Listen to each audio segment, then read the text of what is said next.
Brother Mamba here, children of God. Today I would like to talk about love, especially in relationships. How is the love of God supposed to be in relationships, children of God?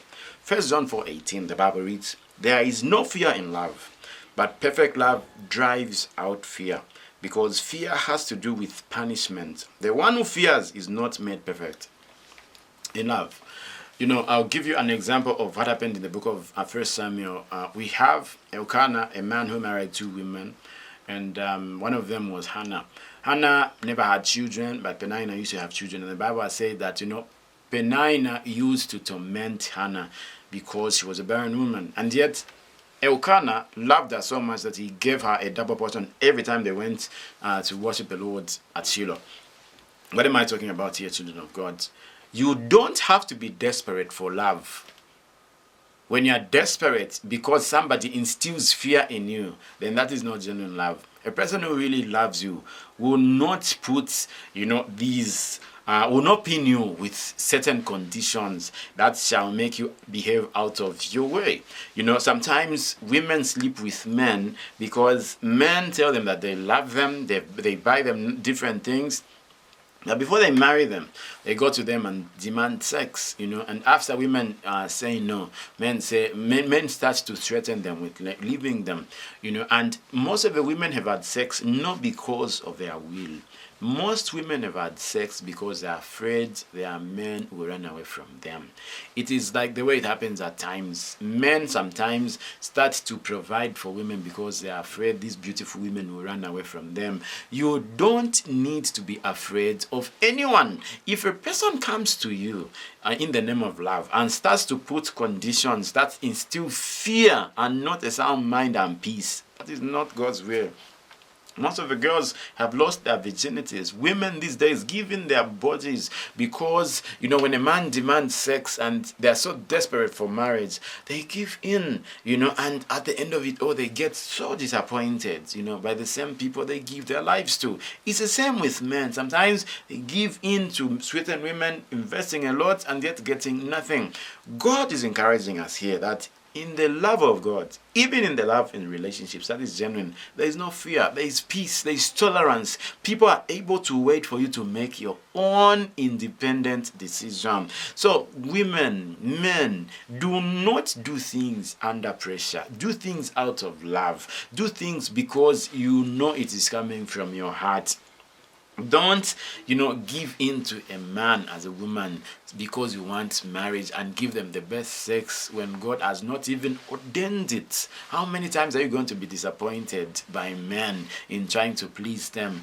When you please God, number one, God in turn shall please you. And the best way to please God is simply to do His will. When you do the will of God, yes, the body will tell you that you are growing, years are going, you never get married. But God's instructions are always sure. We've seen women who've gotten married at 50 and get children. We've seen women who've gotten married, at a time that they thought they could never get married. At the time you start to give in to another man who demands sex or that demands things selfishly, another man from God might be observing you from afar. And the moment they see you going out with a man who would demand things not out of your will, they will leave you. And that's how come some women have lost out the best of relationships they could have had. So, child of God, do not live in fear. Don't be desperate for marriage. Don't be desperate for anything. Because even after you get married, you find that what you were rushing for is not even what you thought it would be. But when God gives you a man or a woman of your own,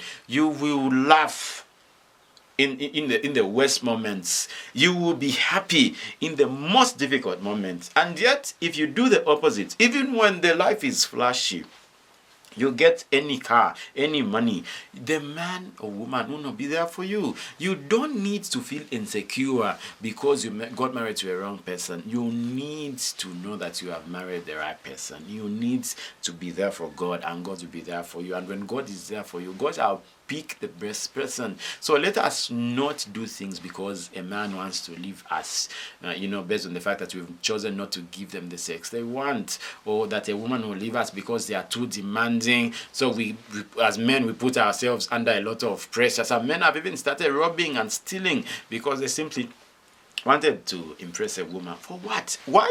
How, what benefit is in impressing flesh that will die and rot and go and face judgment?